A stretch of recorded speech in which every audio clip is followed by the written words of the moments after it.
mua bếp cà phê thì có chả nó nữa. Bếp phu được rồi. Giờ chỉ tao mua Mình ngủ hẳn hồ. giờ 20 phút. Rất là bếp thực có phu. Giờ một cái đi nó thế này.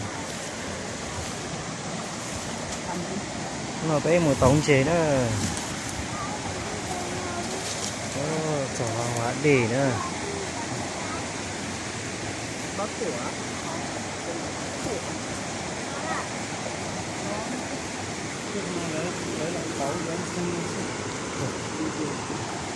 Để tao nói vậy đi một số tỏi dâu vậy để cho hết kèm để muốn làm trả này.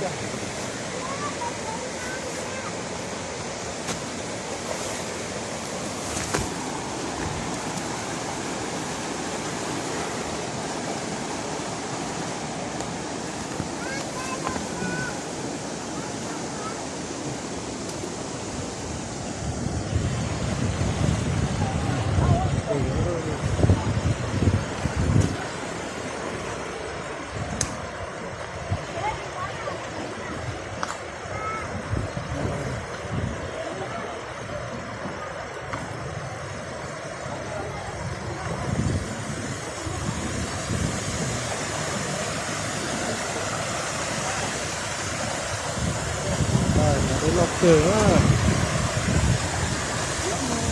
rồi.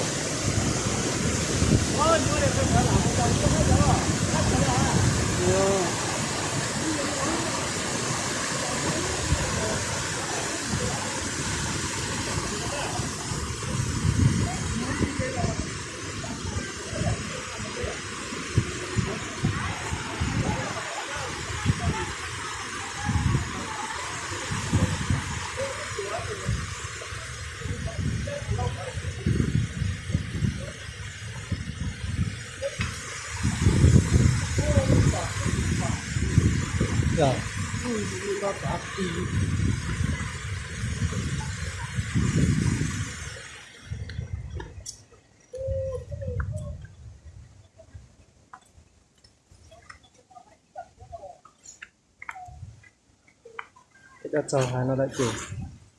Ê, vậy hai nó bé này, một cái to nữa.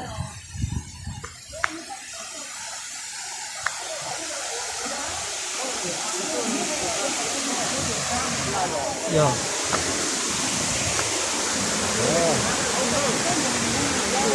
Hả?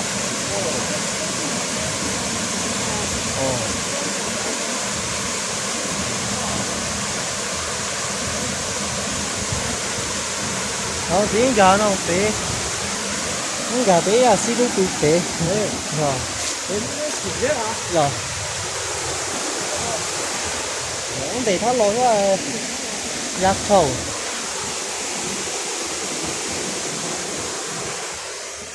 Ghê luôn.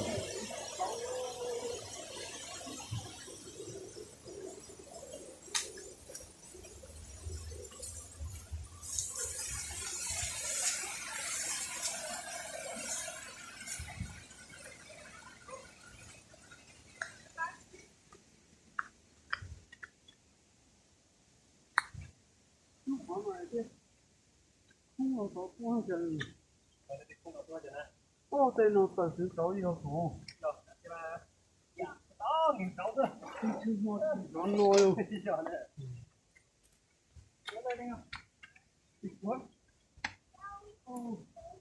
Xuống lại tí đây. Thôi đây nào. Đi cùng á. Đất tư. Nó màu. Tẩy nó.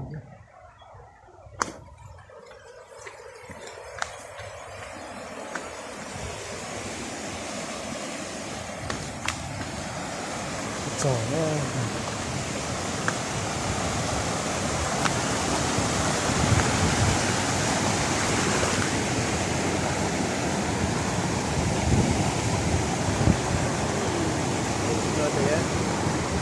Họ được tay ha.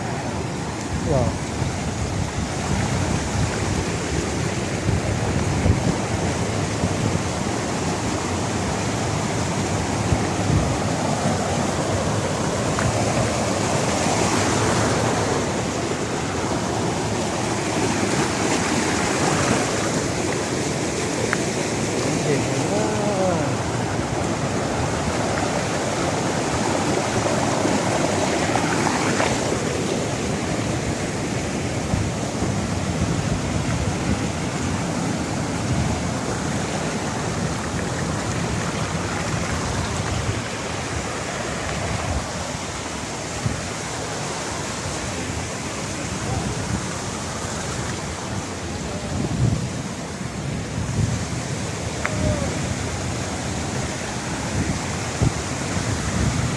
nó có còn lo mà tấu nó này rồi